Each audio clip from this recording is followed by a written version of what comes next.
ಗೆಳೆಯರೇ, India post payments ಬ್ಯಾಂಕ್ನ ಒಂದು ಆ್ಯಪ್ನ ಯಾವ ರೀತಿ ನಮ್ಮ ಫೋನಲ್ಲಿ ಸ್ಟಾರ್ಟ್ ಮಾಡ್ಕೋಬೇಕು ಅಂತ ಚರ್ಚೆ ಮಾಡೋಣ. ನೀವು ಪೋಸ್ಟಲ್ಲಿ ನೀವು ಅಕೌಂಟನ್ನು ಕ್ರಿಯೇಟ್ ಮಾಡಿದ ನಂತರದಲ್ಲಿ ಕಸ್ಟಮರ್ ಐ ಡಿ ಮತ್ತು ಅಕೌಂಟ್ ನಂಬರ್ನ ಕೊಡ್ತಾರೆ. ಅದೇ ಆ ಕಸ್ಟಮರ್ ಐ ಡಿ ಮತ್ತು ಅಕೌಂಟ್ ನಂಬರ್ ಮೂಲಕ ಆ್ಯಪ್ನ ನೀವು ಸ್ಟಾರ್ಟ್ ಮಾಡ್ಕೋಬೇಕಾಗುತ್ತೆ.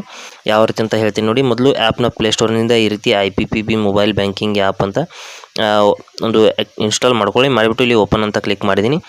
ಮಾಡಿದ ನಂತರದಲ್ಲಿ ಇಲ್ಲಿ ಲಾಗಿನ್ ನಾವು ಅಂತ ಒಂದು ಆಪ್ಷನ್ ಇರುತ್ತೆ, ಅಲ್ಲಿ ಕ್ಲಿಕ್ ಮಾಡ್ಕೋಬೇಕು. ಲಾಗಿನ್ ನಾವು ಅಂತ ಕ್ಲಿಕ್ ಮಾಡಿದ ನಂತರದಲ್ಲಿ ನಮ್ಮ ಒಂದು ರಿಜಿಸ್ಟ್ರೇಷನ್ ಪ್ರೋಸೆಸ್ ಅನ್ನೋದು ಸ್ಟಾರ್ಟ್ ಆಗುತ್ತೆ. ಲಾಗಿನ್ ನಾವು ಅಂತ ಕ್ಲಿಕ್ ಮಾಡಿದ ನಂತರದಲ್ಲಿ ನಮ್ಮ ಏನೊಂದು ಕಸ್ಟಮರ್ ಐ ಡಿ ಮತ್ತು ಅಕೌಂಟ್ ನಂಬರ್ನ ಕೊಟ್ಟಿರ್ತಾರೆ ಅದನ್ನು ರೆಡಿ ಇಟ್ಕೋಬೇಕು. ನಂತರದಲ್ಲಿ ಇಲ್ಲಿ ಈ ರೀತಿ ಒಂದು ಬಾಕ್ಸ್ ಮೇಲೆ ಕ್ಲಿಕ್ ಮಾಡಿ ಸ್ಟಾರ್ಟ್ SMS ವೆರಿಫಿಕೇಷನ್ ಅನ್ನುವಂಥ ಆಪ್ಷನ್ ಮೇಲೆ ಕ್ಲಿಕ್ ಮಾಡ್ಕೊಳ್ಳಿ. ಸ್ಟಾರ್ಟ್ SMS ವೆರಿಫಿಕೇಷನ್ ಅಂತ ಕ್ಲಿಕ್ ಮಾಡಿದ ನಂತರದಲ್ಲಿ ಈ ರೀತಿ ನಮ್ಮ ನಂಬರ್ ಅನ್ನೋದು ವೆರಿಫೈ ಆಗುತ್ತೆ. ಆದ ನಂತರದಲ್ಲಿ ಮೇಲ್ಗಡೆ ಅಕೌಂಟ್ ನಂಬರ್ನ ಹಾಕಬೇಕಾಗುತ್ತೆ ಹಾಗೂ ಕಸ್ಟಮರ್ ಐ ಡಿನ ಹಾಕಬೇಕಾಗುತ್ತೆ. ಅವು ಎರಡನ್ನೂ ಕೂಡ ನಿಮಗೆ ಪೋಸ್ಟ್ ಆಫೀಸ್ನಲ್ಲಿ ಕೊಟ್ಟಿರ್ತಾರೆ. ಅಕೌಂಟನ್ನು ಏನು ಕ್ರಿಯೇಟ್ ಮಾಡ್ತಾ ಇರ್ತೀವಿ ಆ ಸಮಯದಲ್ಲಿ ಕೊಟ್ಟಿರ್ತಾರೆ. ಅವೆರಡನ್ನು ಹಾಕಿದ ನಂತರದಲ್ಲಿ ಡೇಟ್ ಆಫ್ ಬರ್ತ್ನ ನಮ್ಮ ಆಧಾರ್ ಕಾರ್ಡಲ್ಲಿ ಇರುವ ಹಾಗೆ ಹಾಕಬೇಕಾಗುತ್ತೆ. ಫೋನ್ ನಂಬರ್ನ ಆಲ್ರೆಡಿ ಇಲ್ಲಿ ತೊಗೊಂಡಿದೆ ಸ್ನೇಹಿತರೆ. ಈ ಎಲ್ಲ ಡೀಟೇಲ್ಸ್ನ ಫಿಲ್ ಮಾಡಿದ ನಂತರದಲ್ಲಿ ರಿಜಿಸ್ಟರ್ ಅಂತ ಕೆಳಗಡೆ ಇರುವಂಥ ಒಂದು ಆಪ್ಷನ್ ಮೇಲೆ ನಾವು ಕ್ಲಿಕ್ ಮಾಡ್ಕೋಬೇಕಾಗತ್ತೆ. ಇಲ್ಲಿ ನೋಡಿ, ಈ ರೀತಿ ಡೇಟ್ ಆಫ್ ಬರ್ತ್ನ ನಾವು ಹಾಕ್ತಿರ್ಬೇಕಾದ್ರೆ ಇಲ್ಲಿ ಪಕ್ಕದಲ್ಲಿ ಒಂದು ಕ್ಯಾಲೆಂಡರ್ ಇರುತ್ತೆ ಸ್ನೇಹಿತರೆ. ಅಲ್ಲಿ ಕ್ಲಿಕ್ ಮಾಡಿ ನಮ್ಮ ಸರಿಯಾದಂಥ ಡೇಟ್ ಆಫ್ ಬರ್ತನ್ನು ನಾವು ಸೆಲೆಕ್ಟ್ ಮಾಡ್ಕೋಬೇಕು. ಅಂದರೆ ನಮ್ಮ ವರ್ಷ, ತಿಂಗಳು ಮತ್ತು ಡೇಟ್ ಮೂರನ್ನು ಕೂಡ ಈ ಕ್ಯಾಲೆಂಡರ್ ಮುಖಾಂತರ ಸೆಲೆಕ್ಟ್ ಮಾಡುವಂಥದ್ದು ಇರುತ್ತದೆ.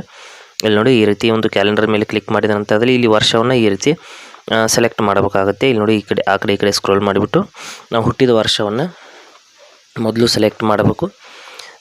ಈ ರೀತಿ ಸೆಲೆಕ್ಟ್ ಮಾಡಿದ ನಂತರದಲ್ಲಿ ತಿಂಗಳು, ತಾರೀಕು ಕೂಡ ಅದರ ಪಕ್ಕದಲ್ಲಿ ಇರುತ್ತೆ. ಅಲ್ಲಿಂದ ಸೆಲೆಕ್ಟ್ ಮಾಡಿದ ನಂತರದಲ್ಲಿ ನಾವು ರಿಜಿಸ್ಟರ್ ಅಂತ ಕ್ಲಿಕ್ ಮಾಡ್ಕೊಳ್ಳೋಣ. ರಿಜಿಸ್ಟರ್ ಅಂದರೆ MPIN ಕ್ರಿಯೇಟ್ ಮಾಡ್ಕೋಬೇಕಾಗುತ್ತೆ. 4 ಅಂಕೆಗಳ ಒಂದು MPIN ಅಂದರೆ ನಾವು ಯಾವಾಗ ಆ್ಯಪ್ನ ಸ್ಟಾರ್ಟ್ ಮಾಡ್ತಾ ಇರ್ತೀವಿ ಆವಾಗ ಈ ಪಿನ್ನನ್ನು ಹಾಕಲೇಬೇಕಾಗುತ್ತೆ. ಅದಕ್ಕಾಗಿ 4 ಅಂಕೆಗಳ ಒಂದು ನಿಮಗೆ ನೆನಪುಳಿಯುವಂಥ ಒಂದು ಪಿನ್ನನ್ನು ಈ ಮೇಲ್ಗಡೆ ಕೆಳಗಡೆ ಎರಡೂ ಕಡೆ ಹಾಕಿ ಅದೇ ಸೇಮ್ ಪಿನ್ನನ್ನು ಹಾಕಬೇಕಾಗುತ್ತೆ. ಈ ರೀತಿ MPIN ಹಾಕಿದ್ದೀನಿ. ಎಂಟರ್ MPIN ಅಂದರೆ ಅದೇ ಪಿನ್ನನ್ನು ನಾವು ಮರಳಿ ಹಾಕಬೇಕಾಗುತ್ತೆ. ಹಾಕಿದ ನಂತರದಲ್ಲಿ ಇಲ್ಲಿ ಕೆಳಗಡೆ ಸೆಟ್ MPIN ಅಂತ ಆಪ್ಷನ್ ಇದೆ, ಅಲ್ಲಿ ಕ್ಲಿಕ್ ಮಾಡ್ಕೊಳ್ಳಿ. ಸೆಟ್ MPIN ಅಂತ ಕ್ಲಿಕ್ ಮಾಡಿದ ನಂತರದಲ್ಲಿ ಸ್ನೇಹಿತರೆ ಇಲ್ಲಿ ಕೆಲವೊಂದಿಷ್ಟು ಸೆಕ್ಯೂರಿಟಿ ಕ್ವಶನ್ಸ್ಗಳನ್ನು ಹಾಕಿಬಿಟ್ಟು ಅದರ ಆನ್ಸರ್ಸ್ನ ಹಾಕಬೇಕಾಗುತ್ತೆ. ಇಲ್ಲಿ ನೋಡಿ, what is the place of your birth ಅಂತ ಇಲ್ಲಿ ಕೆಲವೊಂದಿಷ್ಟು ಕ್ವಶನ್ಗೆ ನೀವು ಆನ್ಸರ್ನ ಹಾಕಿಬಿಟ್ಟು ಆ ಕ್ವಶನ್ ಆನ್ಸರ್ನ ನೀವು ನೆನಪಿಟ್ಕೋಬೇಕಾಗತ್ತೆ. ಇದನ್ನೇ ಎಲ್ಲಾದರೂ ಬರೆದಿಟ್ಟರೂ ಪರವಾಗಿಲ್ಲ. ನಂತರದಲ್ಲಿ ಸಬ್ಮಿಟ್ ಅಂತ ಕ್ಲಿಕ್ ಮಾಡ್ತೀನಿ. ಕ್ಲಿಕ್ ಮಾಡಿದ ನಂತರದಲ್ಲಿ ರಿಜಿಸ್ಟ್ರೇಷನ್ ಸಕ್ಸಸ್ಫುಲ್ ಅಂತ ಬಂದಿದೆ ಸ್ನೇಹಿತರೆ. ರಿಜಿಸ್ಟ್ರೇಷನ್ ಆದ ನಂತರದಲ್ಲಿ ನಾವು ಮರಳಿ ಅದನ್ನು ಲಾಗಿನ್ ಮಾಡಿಬಿಟ್ಟು ನಾನು ತೋರಿಸ್ತೀನಿ ಯಾವ ರೀತಿ ನಾವು ಲಾಗಿನ್ ಮಾಡ್ಕೋಬೋದು ಮರಳಿ ಅಂತ. ಇಲ್ಲಿ ನೋಡಿ, ಈಗ ರಿಜಿಸ್ಟ್ರೇಷನ್ ಸಕ್ಸಸ್ಫುಲ್ ಅಂದರೆ ಆ್ಯಪ್ ಅನ್ನೋದು ಸಂಪೂರ್ಣವಾಗಿ ಆ್ಯಕ್ಟಿವೇಟ್ ಆಗಿದೆ. ಕೆಳಗಡೆ ಲಾಗಿನ್ ಅನ್ನುವಂಥ ಆಪ್ಷನ್ ಮೇಲೆ ಕ್ಲಿಕ್ ಮಾಡಿ ನಾವು ಏನು MPIN ಕ್ರಿಯೇಟ್ ಮಾಡಿದ್ದೀವಿ 4 ಅಂಕೆಗಳ MPIN ನಾವು ಹಾಕಿ ಲಾಗಿನ್ ಮಾಡಬೇಕಾಗತ್ತೆ. ಇಲ್ಲಿ ನೋಡಿ, ಹಾಕಿದ ನಂತರದಲ್ಲಿ ಇಲ್ಲಿ ಓಕೆ ಅಂತ ಕ್ಲಿಕ್ ಮಾಡ್ಕೋತೀನಿ.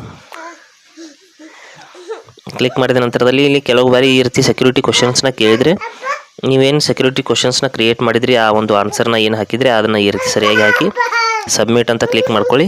ಈ ಸೆಕ್ಯೂರಿಟಿ ಕ್ವಶನ್ನ ಯಾವಾಗಲಾದರೂ ಮಾತ್ರ ಕೇಳುತ್ತೆ, ಡೈಲಿ ಕೇಳೋದಿಲ್ಲ. ಈ ರೀತಿ ಆ್ಯಪ್ನ ನೀವು ಸಂಪೂರ್ಣವಾಗಿ ಆ್ಯಕ್ಟಿವೇಟ್ ಮಾಡ್ಕೊಂಡಿದ್ದೀರ ನೋಡ್ಬೋದು. ಈ ರೀತಿ ನೀವು ಒಂದು IPPB ಆ್ಯಪ್ನ ಆ್ಯಕ್ಟಿವೇಟ್ ಮಾಡ್ಕೋಬೋದು.